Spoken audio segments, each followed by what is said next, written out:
Hey guys, what's up? Welcome back to Calgary Barbell for another Form Check Friday. Diving right into it, we're gonna get to our first submission from Ishka.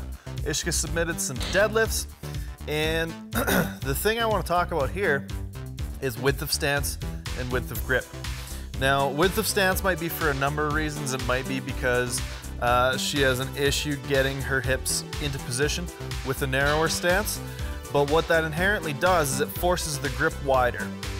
When the grip's wider, we're at a little bit of a disadvantage in terms of how far we have to go to get down to the bar. This can lead to less than optimal starting positions. So what I would like you to try, Ishka, is I'd like you to try to narrow things up a little bit. Generally, when I'll coach a novice or a beginner lifter, or even play with somebody who's done a little bit more lifting's stance, is I'll look at getting them to move their stance in so their feet are pretty much directly below their hips, and I'll get them to move their grip in so that the insides of their elbows are almost pressed up right against the knees, while leaving a little bit of room for the knees to for the hips to externally rotate, for the knees to travel ever so slightly outward. So what I'd like to see is a little bit of a narrower grip so you can get into a little bit of a more upright starting position. To me, that's probably gonna help solve the issue of how much your back rounds, as seen in this from a slightly different angle. This is the same deadlift from a slightly different angle. I think that if we can get you into a more upright starting position, it's gonna put a little bit less demand on your back and your back stabilizers, and hopefully we can maintain a little more of a neutral spinal position, and by doing so, avoid that little hiccup and lockout, which is something that in some cases, it looks like you had it under control there. It kind of stopped and then finished. In a lot of cases, when the weight gets heavier, or if you have an off day or you're even slightly off balance, what can happen is you can have a dip from that, which is gonna cause you to miss a lift in a meet, and I'd hate to see that happen to you. So hopefully those cues work out for you. Let's try to get you a little bit more upright in that starting position, and let's see if that helps. Now our next submission is from Patrick, and Patrick says in his sumo deadlift that he has issues with feeling like his back's doing all the work and feeling like his legs aren't really contributing much to the lift. Now Patrick, as soon as I take a look at your video, I can see why these things would be the case. So from what I can see here, your shoulders are really far out in front of the bar. They're not getting packed down into your lats. We're not seeing that scapular depression. And what I mean by that is essentially your shoulder blades moving down your back towards your butt. That's one thing that's really gonna help you pack your back in tighter, stack your spine in terms of the joints, keeping everything more compressive load as opposed to shear load, or forces, sorry. Now that shear is causing you to end up in a stiff-legged position, causing your hips to start a little bit higher, and a number of things to go wrong. So what I'd like for you to do is I'd like you to get out of the habit of stiff-legging the bar as you are, and try to get yourself, again, a little bit more upright. Let's pull those shoulders down, try to get the lats engaged, try to get that chest up a little bit. And I hesitate to use that cue in a lot of cases, but in this case, I think it'll help. Yeah, so that would be the majority of the cues there, is to tighten up the back so that we're a little bit more upright, or at least extended and packed in, and be a little bit more patient off the floor. I say that one a lot. But if you can get into the habit of trying to make a push out of the initial part of the deadlift by extending at the knee, keeping the hip angle consistent as you initiate your pull, that's gonna get all of that work to be done by the muscles that should be doing the work, as opposed to the back just having to kind of extend in this stiff-legged position. Up next, we have a bench submission from a guy named Ben. Now, like I said, Ben's doing some bench press, and there's a couple of things here. I want you guys to really notice. Ben goes ahead and he sets up, and his shoulders get pulled down the bench into a great position, and he goes through the trouble of setting everything up. And then as soon as Ben goes to unrack, what happens are his shoulders roll back out of position. So they elevate, his scapula elevate and roll up his back, and he loses a lot of that good positioning that he puts himself in with his setup. So one thing, and the first thing that I would try to get you to do, Ben, is I'd try to get you to maintain better tension in your upper back while you unrack. And maybe that means we bring the height of the pins down one for the unrack, so that we can unrack with just the triceps. And that's what I try to coach people to do. We don't want those shoulder blades to protract or move forward. and we don't want them to elevate because we're trying to do the exact opposite. We're trying to retract, so pull them back towards your spine and depress down your back. When we lose that position, we lose a lot of leverage and even some safety in the shoulder in terms of running into things like impingement or pinching in the fibers in the shoulder. So that would be number one, is try to maintain your position better when you unrack. Think about unracking just with the triceps. The next thing and the biggest thing that I'm seeing, bar path doesn't look terrible, but we're kind of skipping the bottom half range of motion. So what's happening is the bar is coming to about here, and then the rest of it is almost a free fall, bounce off the chest and come back up.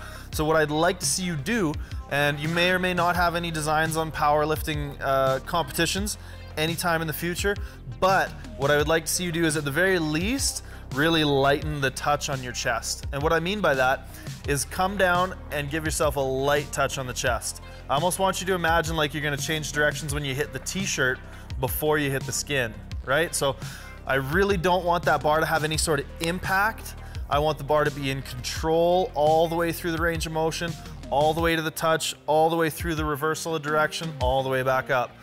By skipping that bottom range of motion, we're missing out on a lot of training stimulus.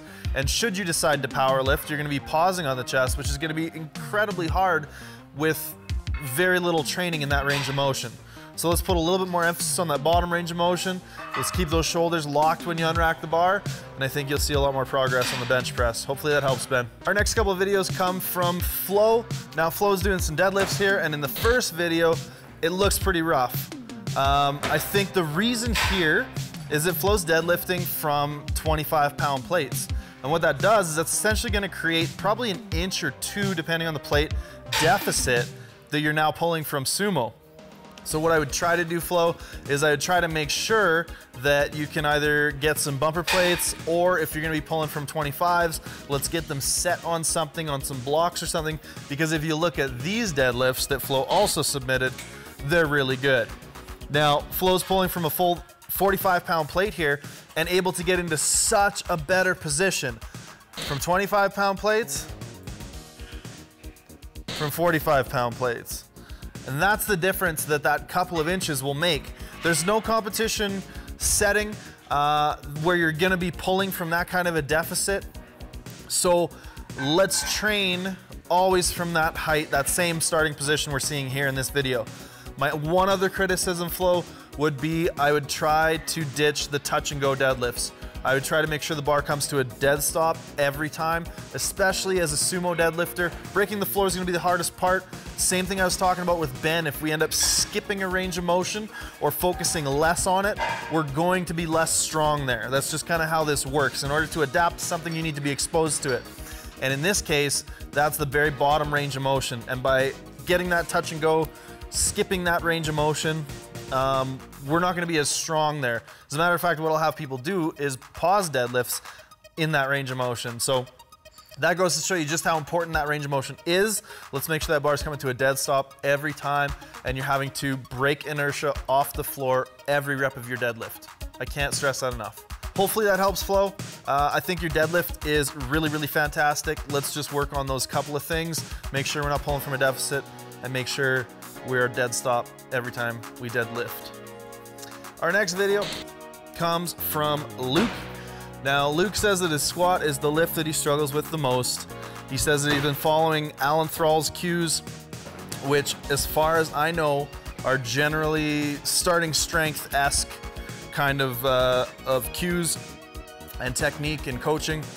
And I think in this case, this is one of the reasons I don't coach that way. And I don't have that view on training that everybody should squat the same. Because in your case, Luke, I think that these cues are being exaggerated. And I think that's the issue with a lot of the starting strength cues. That's a whole other discussion for a whole other time. Maybe we can talk about that. But a couple of things that they generally advise you don't do in starting strength, I'm gonna advise that you do in order to fix your squat.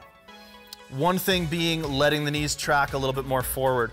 As you're hitting the bottom, you're working so hard on pushing yourself back that you're coming up into a very squat morning style of concentric in your movement. what I would try to get you to do is let those knees forward and allow yourself to keep that torso angle a tiny bit more upright. I don't think there's a whole lot going wrong, but I think some of those very, very exaggerated cues to push back always and keep your knees back and hinge at the hips and look down and throw your elbows up behind you, and a lot of that stuff just doesn't work for some people. Some people very much need to be put in a more of a low bar position, or what you would consider a traditional low bar position. But in your case, I think you'd benefit more from being a little bit more upright and letting those knees track a little bit more forward, allowing you to use the quads to, again, extend your knees, keeping the hip angle similar like we talked about earlier in the deadlift, and allowing you to maintain a more upright position without getting into that squat morning style on the way up. Those are the two biggest things. I don't think that your squat is that bad at all. I think that there are a couple of minor adjustments you can make and you might feel a lot better. You mentioned that it might be a programming thing. I don't know what your programming's like, but one of the things that I find works very well with beginners is to increase your frequency a little bit. So if you're squatting once a week, put in an extra squat day. Make it nice and light to start off with, work it up over time, but that little bit of extra volume and that little bit of extra practice can go a long, long ways. That's it for Form Check Friday, guys. I hope that helped everybody who submitted. I hope it helped a bunch of people who did not submit or who weren't in this video. Hopefully you can walk away with some of these cues and say, oh, hey, I did that, and fix it. We're up to November 17th as of right now. And we're, like I say every video, we're trying to get to everybody. Thank you so much for submitting. If you guys have more submissions, it's calgarybarbell2@gmail.com. That's calgarybarbell2@gmail.com. Thanks for watching, guys. We'll see you next time.